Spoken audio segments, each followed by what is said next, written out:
So, in this video, I want to talk about how to build a mentorship business in 4 to 6 hours a day, give you a little bit of a backstory behind my thinking, my own story, share the insights and the ins and outs of how I've managed to build Modern Maker to 1.19 million in revenue over the last 2 years, growing my following to 46,000 followers on LinkedIn and an email list of 4,600 people.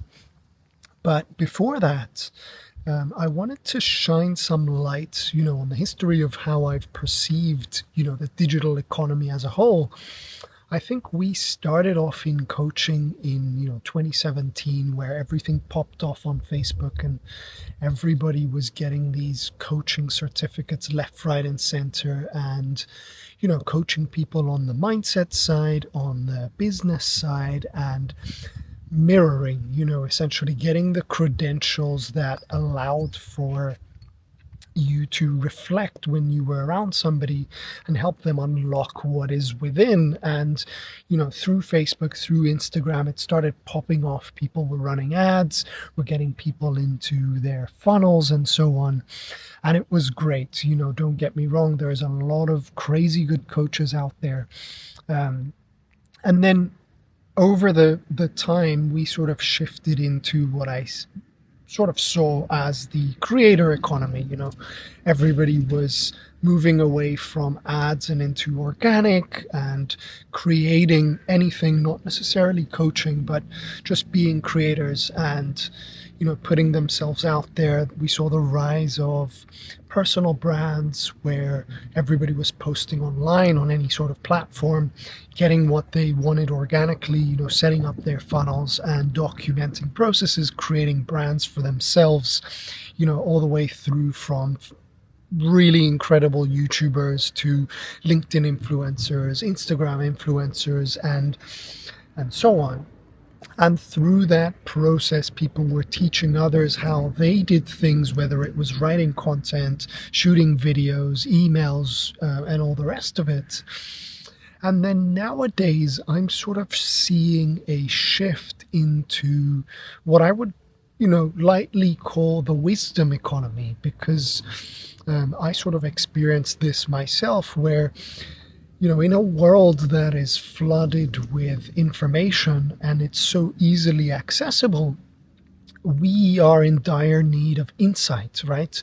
When somebody has done something and then they show you what they've done. Or on the contrary, what I mean by wisdom is having done the thing, having acquired that wisdom, and now being able to share it with somebody else. Right. And before I dive into the whole wisdom economy, because I think there is a really, really big opportunity to monetize your knowledge, to monetize all of the hours that you've put in to, create leverage for yourself, live in abundance, and sort of come out of that long hour sort of hustle bus train that we've all entered, whether that was through agency work, through done for you work, and all of that. But before I dive into sort of the core differences and how I see wisdom and mentorship go hand in hand, I'd like to tell you a little bit about my corporate life, the agency life, to sort of give a little more context on where this has come from, because I studied music for a long time, went to California, and then sort of transitioned into web design, web development. But for a brief stint, I worked for a very big insurance company as part of their innovation department, where, for the first time, blockchain was rising in 2016-17. And I was sort of project managing a group of developers, data scientists, sort of innovators, to put together things on the blockchain to increase, transparency and decentralization. One of the big projects was held by a company called IBM. But living in London was great. Don't get me wrong. I learned a lot, but I had to sort of get the train every morning, live that life of a suit and tie, made money, which was great while it lasted. But every evening I would go home and I didn't feel as fulfilled as I wanted to, even though, the 9 to 5 did give me a great start. And I really did have a knack for coding and taught myself how to develop on the blockchain or build websites and all the rest of it. And with the rise of cryptocurrency, having had some investments, I saw an opportunity to quit my job and came home sort of after handing in my notice and putting in a substantial investment to do a coding boot camp in Shoreditch in London. And then that sort of kickstarted my coding career. Worked for a couple of agencies in the UK, built websites for others and sort of ascended. And then built my own agency. I had cut a deal with the person who was employing me at the time, sort of waved my goodbyes, came back home, partially because my father was ill and wanted to be close to family, but I gave away a pretty good salary to come back home and start the agency. And it's not rocket science. It's not something that I hide anymore. Everybody knows that a typical agency is a life of hustle.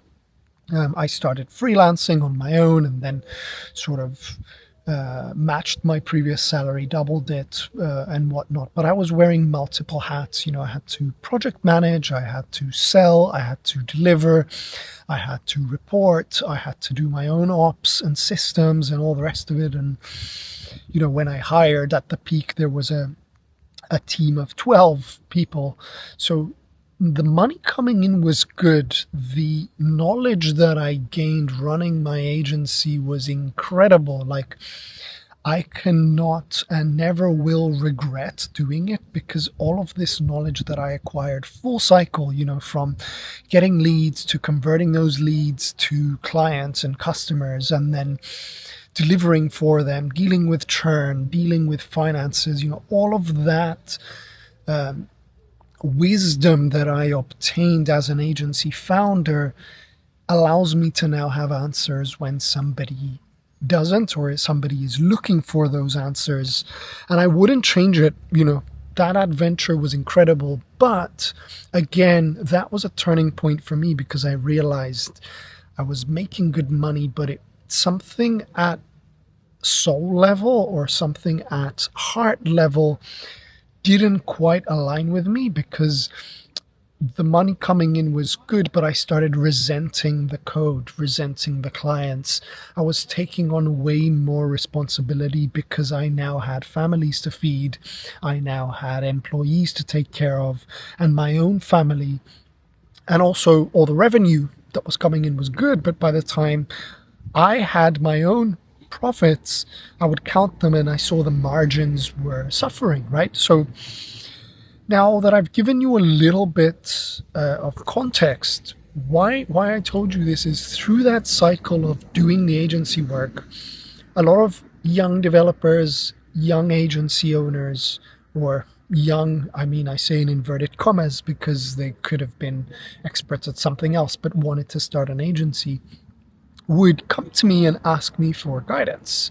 They were like, hey, I've just started and I'm struggling with XYZ.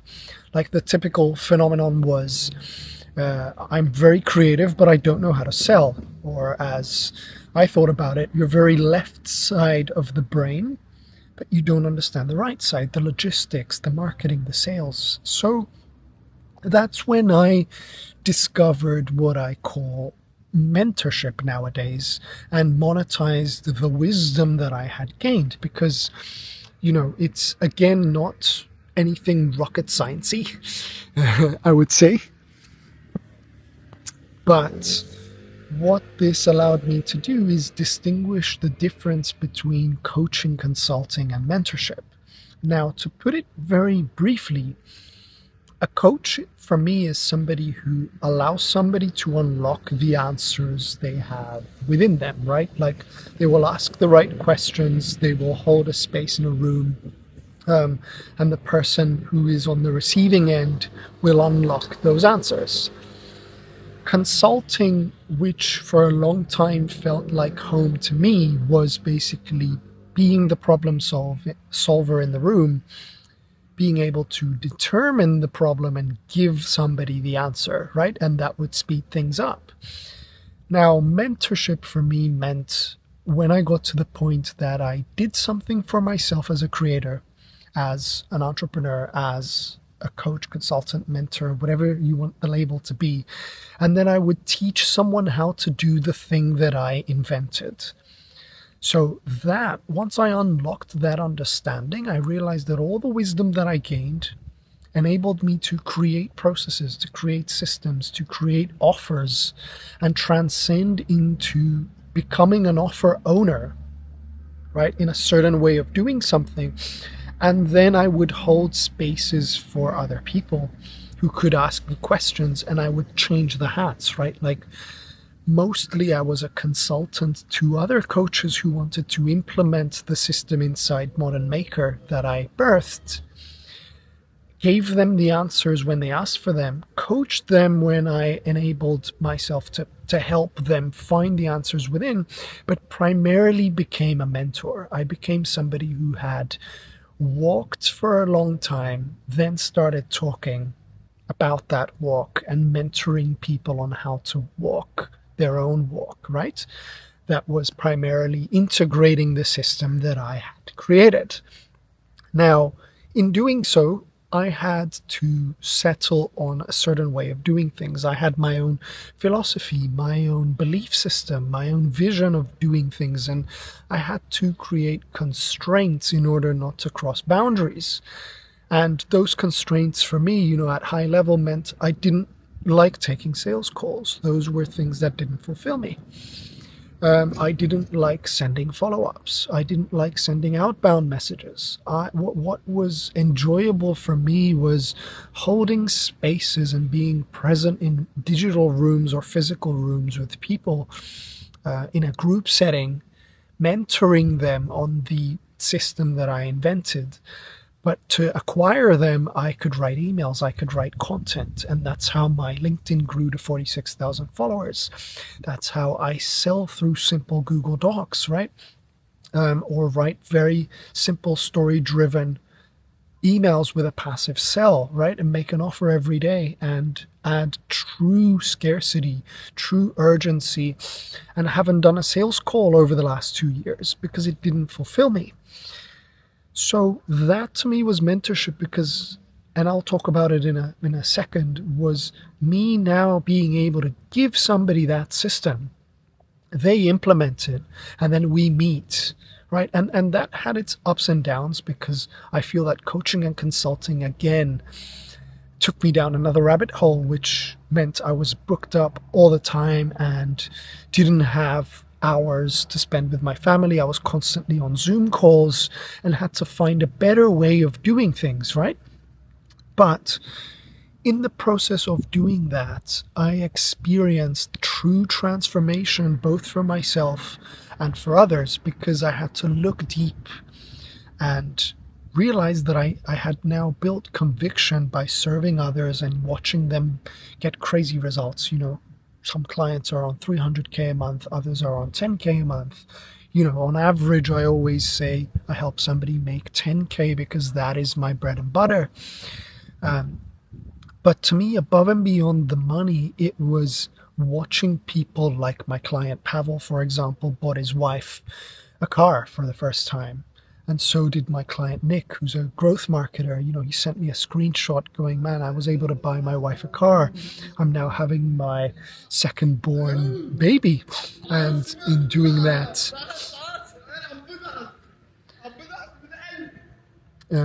I've just had a second born baby and I now have 10K a month.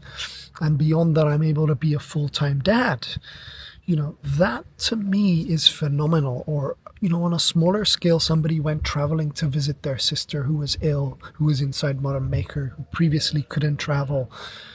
And these above and beyond the money, because I believe freedom is downstream of financial freedom, came from actually holding the space and giving people the guidance, giving people the appropriate mentorship in order to achieve that. That truly, filled my heart with warm energy, because I spent a lot of money on myself to look inwards to find what is more fulfilling for me, to question and to be able to let go of what no longer felt aligned. And it was tough sort of rejigging my own business, but now allowing for others to see that transformation and experience it is what fulfills me.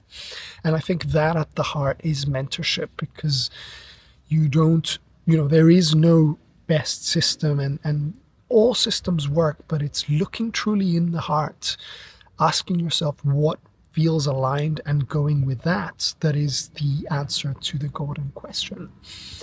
Now, for me, in a world of now AI, in a world of, automation and systems and all of that, I think there will be a rise of, or a change of energy where people who become mentors embrace space, embrace emptiness, embrace rooms where we are present together, where we are allowed to look inwards, to explore our emotions, and allow those emotions to be the compass of the strategy that we pick, right?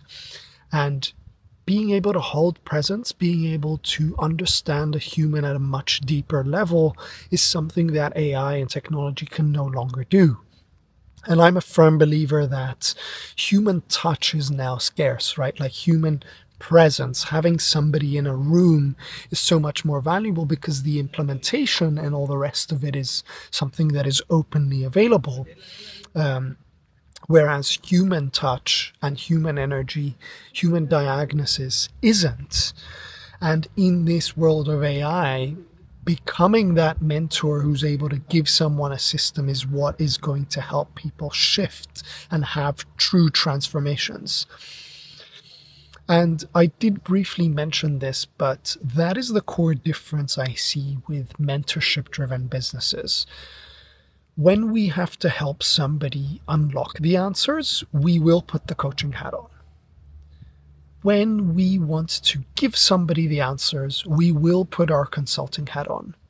But primarily, we teach people what we've already done, the system we've done. We help them dig deep to find alignment or congruence, because conviction is built with results, but congruence is built on a much deeper level. And then coach and consult them on the thing you've already done. So, and that to me is mentorship. I think, again, as I said, in a world packed with information, insight is now more scarce. The way that you do things becomes so much more valuable. And in doing so, that's sort of what allowed me to work between 4 to 6 hours a day. Now, I am not against anybody who works long hours, right? Like, and it took me a good year and more to get to the level where my business can operate on 4 to 6 hours a day, 4 days a week, and bring about 500K a year in recurring revenue. Now, the setup has a lot to do with alignment, again, has a lot to do with the way that you structure it and setting those constraints. But what I do is, when I say constraints, for example, I only take client calls on Tuesdays and Thursdays. So that's when I deliver things. I have my group coaching program, or session rather, at 4 o'clock UK time. It's been like that for the last 3 years. I take the one-on-one clients in the mornings before that, and I start my workday around 9 or 10 a.m. and finish at around 4 or 5, and that is it. On Tuesdays and Thursdays I deliver. Now, I have transformation time, which is basically allowing me to work on the business, not in the business. That is where at the highest of my powers and the highest of my energy. I write content, I write emails, I look at data, I look at what I can improve and sort of improve my own program per se. But that is usually on Fridays, where I have the entire day and the mornings of Wednesdays to create, because naturally I am a writer, so I allow for myself to create. And then I leave Mondays for any done for you work that may arise, for any admin work that may come up. But that way I am able to, and this again is personally aligned with my own ideals. I love delivering, but I am okay with having 2 full days and then creating on the rest. And that structure, depending on, with my students, we help sort of block time that is time through outlining the constraints first and not building a business you want to run away from. It's building a business you want to run towards, because it is a business built by design, not a business that runs by default, by client calls, by messages coming left, right, and center. And, the common fears that come with this arrangement is, oh, I might lose a client if I don't raise, or if I don't give a discount, or if I don't respond, or whatever. But that's what I mean by deeply rooted within us, and is part of the mentorship that I do, because that rooting allows you to say no, allows you to be razor focused when you are present, allows you to be selfish of yourself, right? And not give in, right? Because otherwise you act out of scarcity and not abundance. You probably say yes to anyone with a heartbeat and a credit card instead of fixing your content to only get those dream clients through the door, right? And a lot of people might say, oh, especially for me, oh, you should be in Silicon Valley, man. Why did you do this? Why did you do that? You could have made so much more money scaling the team. But for me, that is not aligned with the business I want to run, right? So I addressed those fears. I said no to millions in revenue, not profit. And I really enjoy running a business that allows me to be in this field, for example, on a random day, be with my family more. It doesn't matter. Obviously the money is optimized, but it allows me to run it my way, the modern maker way, in a way that is fulfilling.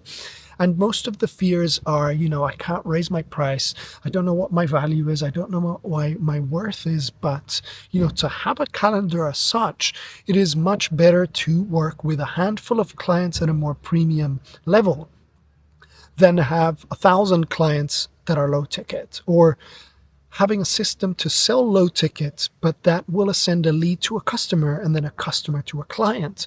So anybody who can't afford those rates can get the small thing before buying the big thing.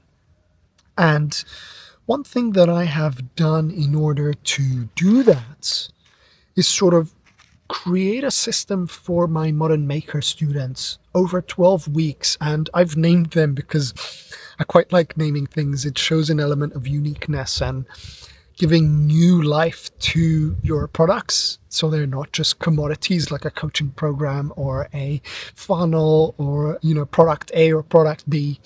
What I've done is I've divided it in 4 different sections, where when somebody comes in and wants to build a mentorship business with me, we create an offer in a Google Doc as the first thing we do in 7 days. And then obviously we want to validate it. We want to get clients with it. So what I do is I've got this dog whistle content strategy, and I call it the dog whistle because a lot of creators, a lot of people who post online just write broad things and look for engagement, right? Whereas a dog whistle is really specific. We're not shouting through this giant megaphone so everyone can hear us. We whistle so only dogs can hear us, right? And that is why I, could have had 100,000 plus followers, but I only have 46,000, which is a lot. Don't get me wrong, over the years, because I dog whistle only to people who want to hear this message, and that comes with specificity. It comes with outlining your avatar's pain points, wants, desires, and fears and aspirations, and studying truly at which sophistication level they're at. Then number two, I have this thing called the what not how content plan that enabled me, out of the 46,000 followers on LinkedIn that I have, to turn 4,600 of them into email leads, right? They've opted into a lead magnet, into something, because I show them the what, not the how. So they need me right now. And what I mean by that is I will write what-driven content, sharing some insight on what I'm doing, not explaining the how. So then they opt into my email list to find the next step, right? Because whenever I used to share the how, just like, our grandma's recipe, if she gives us the recipe to the cheesecake, we're going to say, thank you, Granny, and never go to grandma's again. What we're going to do is go and buy the stuff and then go make the cheesecake ourselves.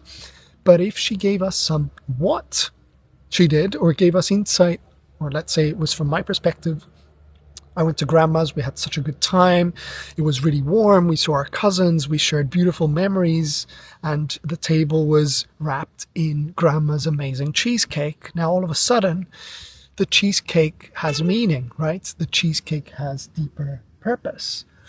And from doing that, you want the recipe, right? So that's what not how content plan enabled me to get the 4,600 followers and turn them into 4,600 leads, which, now thinking about it, is about 10% of my audience. Now, once they are in there, I use something I call the email snack cartel that turned 4,600 of those leads into 400 customers and 120 clients. Now, the email snack cartel is named that way because it operates just like cartels do, right? You give someone a very small dose of something before you give them the full course meal. Now, in watching Netflix and those cartels and all of those things like Pablo Escobar or whatever, that was drug related. Now, obviously, this is product and service related, where I give someone a very micro snack, a very small thing, put a price tag on it of $50 to $100, turn a lead to a customer, and then bury my client offer in there. Client offer is something that is an offer where you work with someone over a prolonged period of time. Now, that email snack cartel is awesome because I don't just create products on the fly. I just repurpose workshops that I was going to do anyway for my clients, where it starts off with, let's say I hosted a workshop showing people how to wrap their offer, which I called the offer blueprint. I can leave it down in the description below if you want to see it. Did that, invited people from my email list that were not clients for $100. I got X amount of customers from there for a day pass. Then I took that recording and I put it into a very simple website, put a checkout page on it, and now it's converting leads to customers on a daily basis and brings in about $100 to $250 a day. Now, in doing that, they have now bought the small snack. So you can either start your email snack cartel as a workshop, or if you already have things in your Google Drive, you can create little snacks and convert those leads to customers. Now, step 4, out of those 400 customers that bought something once off or more than once from me that haven't, or the 120 clients, I have something called the proximity ladder. Now, that proximity ladder it does what it says on the tin, right? It's a ladder, and the closer in proximity you get to me, the more money you pay. But that gives you closer access to me on Discord, on WhatsApp, weekly calls and all of that. But because I do it through alignment, I only have 8 clients at the closest proximity. But this proximity ladder allows somebody to essentially buy something that is $100 off you, or pay something that is $100 a week, all the way through to like $500 a week in my world. And the closer in proximity you are, the higher up the ladder you are, the more money you spend, but the closer in proximity you are to the mentor. So that very simple model is Modern Maker. And I've helped 250 clients and 2,000 customers at whatever level of proximity they were to me install that in their business. Now, and we do that over a period of like roughly 12 weeks, and people stay on. I've had clients for 3 years. There is continuity to that.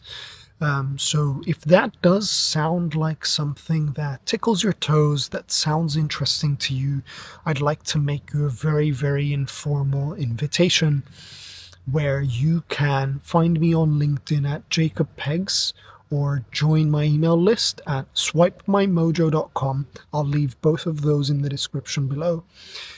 And just DM me the word maker and I'll send you the details. Like, I stick to my promises. There are no sales calls here. I'll just send you a simple doc, and if you like what you see, we can work together. Otherwise, there's a lot of free stuff on my YouTube channel here that I share for free on my LinkedIn, on my email list, which may be useful to you. So, today we covered a lot about how to build a mentorship business in 4 to 6 hours a day. We covered, I don't want to say the death of coaching and the rise of mentorship because they will coexist, but I showed you a little bit about how the wisdom economy operates, how mentorship is the new way forward, and hopefully my story resonates with you and that you learned something. Sending you lots and lots of love, power to you, and I'll see you in the next video.